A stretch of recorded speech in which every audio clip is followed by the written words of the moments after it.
बाबा साहब के आने के बाद महारों ने झाड़ू चलाना बंद किया, तो दुनिया का सबसे बड़ा महाकाव्य के रचयिता महर्षि वाल्मीकि आपके आराध्य देव हैं, जिन्होंने रामायण की रचना कलम से की। और दुनिया के आधुनिक महापुरुष बाबा साहब अम्बेडकर, जो आपके समाज के थे, उन्होंने दुनिया के सबसे बड़े संविधान की रचना भी कलम से की। तो आपके हाथों में झाड़ू कहां से आ गई? यदि आप महर्षि वाल्मीकि और बाबा साहब अम्बेडकर को अपना आदर्श मानते हैं, अपना ऋषि मानते हैं, अपना नायक मानते हैं, तो आपको कोशिश करनी होगी कि शिक्षा को हथियार बनाए, झाड़ू छोड़े, कलम उठाए। एक और महापुरुष की चर्चा कर देता हूं, सुदर्शन जी महाराज को पहली बार कबीर मंसूर में सुदर्शन जी की चर्चा आती है। महाभारत काल के ऋषि थे, डोम बिरादरी में बताया जाता है कि वो पैदा लिए थे, बड़े त्यागी और तपस्वी थे। यज्ञ हुआ, बुलाया गया उनको, लेकिन जो फीलिंग होती है, कुछ लोगों को ऐसा लगता है कि ये डोम मेहतरों को बुलाओ और ऐसे उपकार करो मानो हम माने ऐसे इनको मदद करो मानो इन पर बहुत बड़ा उपकार कर रहे हैं। उनके साथ सम्मानजनक व्यवहार नहीं किया गया। उन्होंने बीच में पूरे कार्यक्रम को छोड़ करके अपने आश्रम में लौट आए। यज्ञ सफल नहीं हुआ। कहा जाता है कि योगी श्री कृष्ण को जब मालूम हुआ तो उन्होंने कहा कि तुम लोगों ने सुदर्शन जी महाराज का अपमान किया है, ससम्मान बुलाओ और उन्हें सम्मान के साथ आमंत्रित करो, यज्ञ सफल होगा। तो इतने बड़े ऋषि मुनियों और संविधान निर्माताओं के आप वंशज रहे हैं और आप अपना इतिहास नहीं खोजते हैं। आपके पतन का सबसे बड़ा कारण यही है। तो मैं ये निवेदन इस अवसर पर करने आया हूं कि आधी रोटी खाइए, अपने बच्चों को पढ़ाइए, बाबा साहब की जीवनी पढ़वाइए, महर्षि वाल्मीकि की जीवनी पढ़वाइए, सुदर्शन जी महाराज की जीवनी पढ़वाइए। आपको इतिहास में आज के तारीख में क्या घोषित किया गया, कल आप क्या थे, ये इतिहास में छिपी हुई बातों को निकालिए और वर्तमान को सुधारिए। दो लाइन और बोलकर बात को खत्म करूंगा कि दुनिया की कोई भी सरकार या भारत में किसी की सरकार आए, जब तक आप जगेंगे नहीं, अपने हक और अधिकार के प्रति लड़ना नहीं सीखिएगा, जैसे बच्चा जब तक रोता नहीं है, उसकी मां उसको दूध नहीं पिलाती है, उसी तरह से जब तक आप अपने हक अधिकार के लिए जगिएगा नहीं, कोई आपको हक अधिकार देने वाला नहीं है। आपको जगना होगा, बोल बंद होना होगा, वोट की ताकत को पहचानना होगा, क्योंकि वोट की ताकत बाबा साहब अम्बेडकर ने आपको दिया और इस ताकत में इतना बड़ा रहस्य छिपा हुआ है कि यदि इसका सही इस्तेमाल आप कर दीजिएगा तो किसी भी सरकार को उलट सकते हैं और किसी भी सरकार को बना भी सकते हैं। आज तक आपका वोट बिखरा हुआ था, इसलिए हम लोगों को आवश्यकता पड़ी कि एक राष्ट्रीय स्तर का संगठन बनाया जाए और उसका नाम हम लोगों ने लखनऊ में 2015 में इस संगठन का नींव पड़ा और उसका नाम रखा महादलित परिसंघ। महादलित संगठनों का अखिल भारतीय परिसंघ। बहुत से दलित समाज के लोग हमारे ऊपर आरोप लगाते हैं कि बबन रावत जी दलितों को तोड़ रहे हैं, दलितों को बांट रहे हैं। मित्रों, यदि एक ही परिवार में एक माँ बाप के 2 बच्चे हो और बड़ा बच्चा यदि छोटा बच्चा का हक मार दे, उसको पर्याप्त हिस्सेदारी भागीदारी न मिले, तो वो एक दिन कहेगा कि भाई हमको अलग करो। जितने लोग यहाँ बैठे हैं पूरे भारत में सर, हमारे समाज में एक भी सीधे IAS IPS नहीं है। आसाम में एक भी समाज में कोई IAS IPS या गजटेड अधिकारी नहीं बना होगा। बाबा साहब अम्बेडकर ने तो संविधान में हमें आरक्षण का प्रावधान दिया, लेकिन उस आरक्षण के प्रावधान से ये डोम समाज, बांसकोर समाज, मेहतर समाज, वाल्मीकि समाज, हाड़ी समाज, हेला समाज, लालबेगी समाज, ये समाज क्यों वंचित है? हम अपने बच्चे को पढ़ाते हैं sir, suppose that Manoj ji के बच्चा पढ़ रहा है, मान लीजिए, और हमारा बच्चा पढ़ रहा है, इनका बच्चा कॉन्वेंट में पढ़ रहा है और हमारी माँ बहनें झाड़ू चला करके अपने बच्चे को सरकारी स्कूल में पढ़ाती हैं और दलित के नाम पर दोनों को रिजर्वेशन सेम मिला हुआ है। दोनों, यदि आप दरोगा के एग्जामिनेशन देते हैं, आप यहाँ के सचिवालय में क्लर्क का एग्जामिनेशन देते हैं, लेकिन ये नहीं देखा जाता है कि दलितों में यदि कोई आईएएस बना हुआ है उसका बच्चा और दलितों में कोई स्वीपर है उसका बच्चा, दोनों यदि परीक्षा देने जाएगा तो जो दलितों में आईएएस का बच्चा है वो परीक्षा में बाजी मार लेगा, क्योंकि उसको सारी सहूलियतें उसके माता पिता ने दिया है। लेकिन सफाई कर्मचारियों को, बच्चों को वो सहूलियतें इसलिए नहीं मिलती है कि असम का हालात क्या है मुझे मालूम नहीं, लेकिन पूरे भारत का हालात ये मालूम है मुझे कि सफाई कर्मचारियों को समय पर वेतन नहीं मिलता है। आज चाहे किसी की भी सरकार हो, कल चाहे किसी की भी सरकार हो, प्राइवेटेशन करने का काम सबसे पहले हमसे शुरू होता है। सबसे पहले नगर निगम, नगर पालिका को सब निजी क्षेत्र में दिया जाता है, ठेकेदार को हाथ में दिया जाता है, और इस देश में सफाई वालों का शोषण जितना ठेकेदार करता है उतना शायद ही कोई करता है।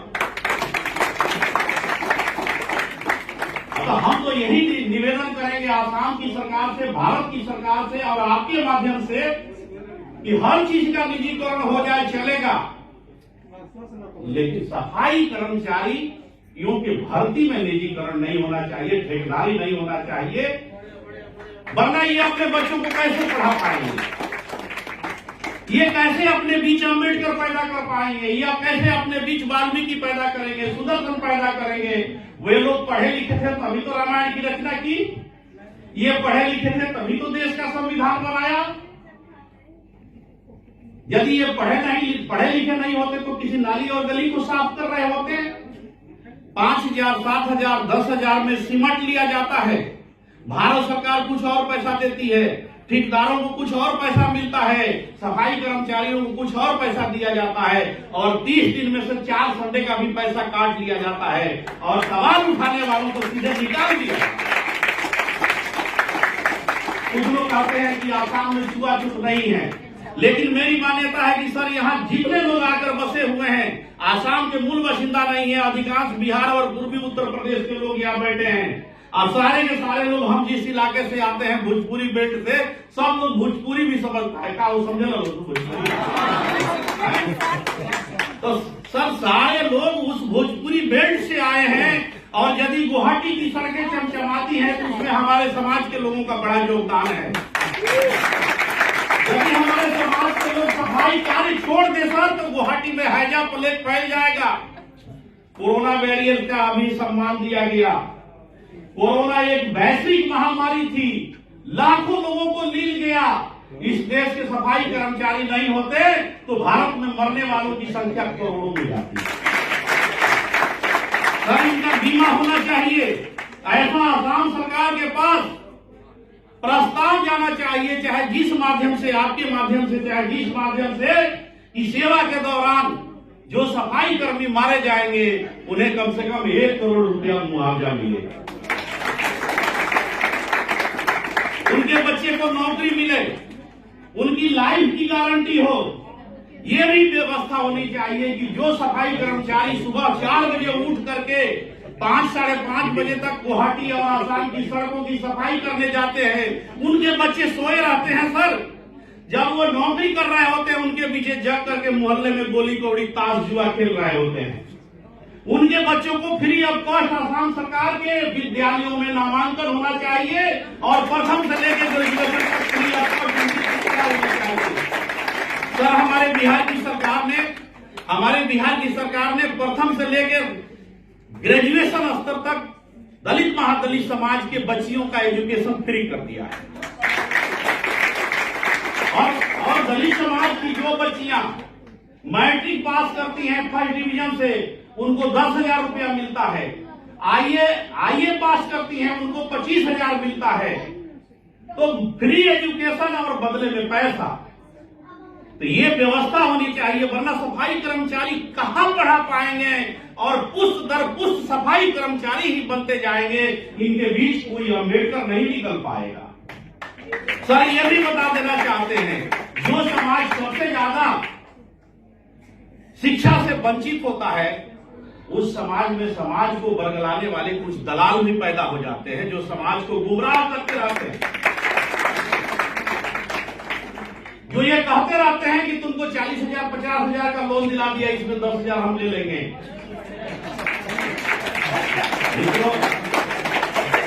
एक शेर है मेरा खुद का शेर है कि वैसे तो पत्थर हजारों ने मारा, जो दिल पे मारा वो दोस्त ने मारा।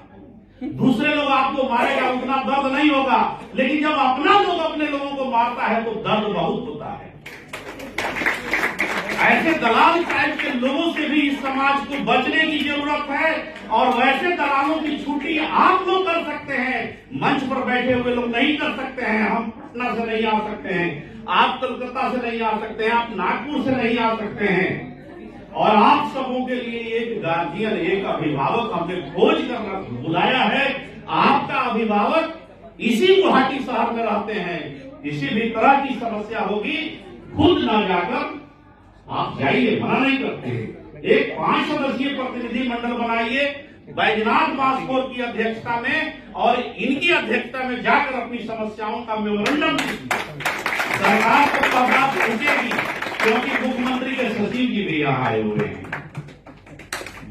तो इस तरह से जब तक आप जागरूक नहीं होंगे तब तक कोई आपका हक देने वाला नहीं है। और एक बात और कहना चाहूंगा, पूरे नॉर्थ ईस्ट में अपनी एकता को बनाइए। आपकी एकता को धार देने के लिए, आपको और मजबूत करने के लिए जितने बार आप लोग बुलाएंगे हम लोग आते रहेंगे। और बहकाने वाला आदमी चाहे आपके बीच का हो या दूसरा हो, इतना दिमाग आपका जरूर सख्त हो जाए कि आप समझ सके कि कौन हमको बहका रहा है और कौन हमारे हित में काम कर रहा है। ये तय करना होगा आपको, क्योंकि हम लोग राजनीति में भी है। तो राजनीति में होता क्या है, सीएम और पीएम किसी कार्यक्रम में आते हैं तो जो दलाल टाइप के नेता होते हैं वो ठेठ ढाल के सबसे आगे चले जाते हैं फोटो खिंचवाने के लिए, और जो ईमानदार और अच्छे नेता होते हैं वो पीछे खड़ा रहते हैं। उनकी तस्वीर नहीं आती है, सीएम पीएम की नजर नहीं आती है। तो समाज के दलाल टाइप के जो लोग होते हैं ना, वो भी सबसे पहले नेताओं से, मंत्रियों से और ताकतवर लोगों से सबसे पहले जाकर उनके पास खड़ा होकर कहते हैं कि हम इस समाज के नेता हैं। अगला आदमी को भी भ्रम हो जाता है कि यही वास्तव में समाज का नेता है। असली नेता तो भीड़ से अलग रहता है। और हम ये भी निर्णय करेंगे कि भीड़ से अलग खड़ा हुआ आदमी समाज का सच्चा सेवक होता है। अंतिम आदमी को आप अपने पास बुलाइए और पूछिए कि हम आपकी क्या मदद कर सकते हैं। ये समाज सदियों का दर्द सहा है। सर, मैं भी एक मेहतरानी का बेटा हूं। मेरी माँ सर पर मैला ढोकर मुझे पढ़ाया है। मेरा बाप रेलवे में सैनिटरी डिपार्टमेंट में काम करता था, शौचालय की सफाई करके पढ़ाया है। और जब हमने अपनी पढ़ाई पूरी की और 10 क्लास में था तो मेरे पिताजी ने बाबा साहब अम्बेडकर की एक पतली किताब हमको दी और भोजपुरी में कहा कि जानता रहो कि हमनिए के जात में पैदा भयल देश के कानून आइन इसे लिखते रहे। आने वाले दिनों में हमने खोज करना शुरू किया और बाबा साहब को पढ़ते पढ़ते मैंने संकल्प लिया कि बाबा साहब की तरह ऊंची से ऊंची शिक्षा लेंगे, नौकरी में नहीं जाएंगे, पूरी जिंदगी अपने समाज को लगाएंगे। और पिछले 40 साल से आपके बीच का बेटा, आपके बीच का भाई बबन रावत समाज में घूम घूम कर जगा रहा है। और ये महादलित परिषद जो लिखा हुआ है कोई छोटा मोटा संगठन नहीं है। भारत के 25 राज्य में 30 गो राज्य है भारत में, अब 25 राज्य में हम चले गए। उधर केरला कर्नाटक छूटा हुआ है क्योंकि अंडरम हम लोगों को अभी नहीं आता है बोलने। तो ये छूटा हुआ है। तो भाई गांव में इन्होंने राष्ट्रीय स्तर का अधिवेशन किया, टोटल वहां पर हमने भोजपुरी में दिया। हमारी माँ बहनें झूम गई, सुनी। हम भोजपुरी में भी बोलते हैं, लेकिन हो सकता है कुछ अन्य साथी जिनको भोजपुरी समझ में नहीं आती है, आसामी या दूसरे भाषाभाषी के हैं, उनको समझ में ना आया, इसलिए हिंदी में अपनी बात रख रहा हूं। वरना भोजपुरी बोलने में जो मजा है किसी भाषा में वो मजा नहीं है। राजेंद्र प्रसाद जो देश के प्रथम राष्ट्रपति थे, एक अंग्रेज उनके मित्र थे, वो बहुत बड़े आदमी थे, राष्ट्रपति भवन में ही उनके साथ रहते थे। और राजेंद्र बाबू प्रत्येक दिन शाम को भुजा खाते थे, दोपहर को सत्तू। अब भोजपुरी में बोलते थे, जो भी बिहार के लोग जाते थे या उधर सीमांत छपरा की तरफ के लोग जाते थे, सबसे भोजपुरी में बतियाते थे, तो अंग्रेजवा सब भोजपुरिया समझ गया। तो एक बार अंग्रेज ने कहा कि राजेंद्र बाबू आप जितना भोजपुरी में बोलते हैं सब हम समझते हैं। तो बोले कि बाजपुरी हम क्या समझते। अब उसको समझने में नहीं आया कि क्या बोल गया, क्या घुसुक। अब वो नहीं समझा कि घुसुक का मतलब क्या होता है। तो मैं इसलिए कहा कि भोजपुरी वो रसदार भाषा होती है कि उस भाषा में बोला जाए तो इतना नीक लगेगा, इतना अच्छा लगेगा कि उठे के हटे के मन ना करेगा। तो हम थोड़ा सा गंभीर बातों को रख रहे थे, थोड़ी हल्की बातें की ताकि आप लोग थोड़ा हंस लें, लेकिन अपनी हंसी में जो मैंने इतिहास की बातों को बताया, आपको वाल्मीकि जी के बारे में बताया, सुदर्शन जी के बारे में बताया, अम्बेडकर जी के बारे में बताया, माता दीन भंगी के बारे में बताया, गंगू मेहतर के बारे में बताया, इसको भूलना नहीं है। अपने हक अधिकार के लिए यूनाइट होना है और जो सरकार आपके हित में काम करे उसके साथ खड़ा होना है। जो सरकार आपके हित में खड़ा न हो उसको वोट की ताकत से विरोध भी करना है। इन्हीं शब्दों के साथ हम अपनी बात को समाप्त करते हैं और आने वाले दिनों में जब भी आप लोग बुलाएंगे हम लोग आएंगे। बहुत विनम्रता से माफी चाहते हैं आसन से कि हमने ज्यादा बोल दिया, आपको कहीं और भी जाना है, लेकिन हमको ये भी मालूम है कि इतना मजेदार बात बोल रहे थे कि आपको पता नहीं चला होगा कि कितना देर बोला बदल रहा हो। तो इन्हीं शब्दों के साथ अपनी बात को खत्म करते हैं। समाज को गोलबंद कीजिए, आगे बढ़ाइए, खुद आगे बढ़िए, वोट की ताकत को समझिए और जब तक इकट्ठा नहीं होइएगा, क्योंकि राजनीतिक पार्टियां मूड़ी गिनती हैं। टाटा बिरला डाल दिया या अंबानी के वोट हो या एक मेहतरानी के बेटा का वोट हो, बाबा साहब अम्बेडकर ने सबके वोट की कीमत एक कर दिया।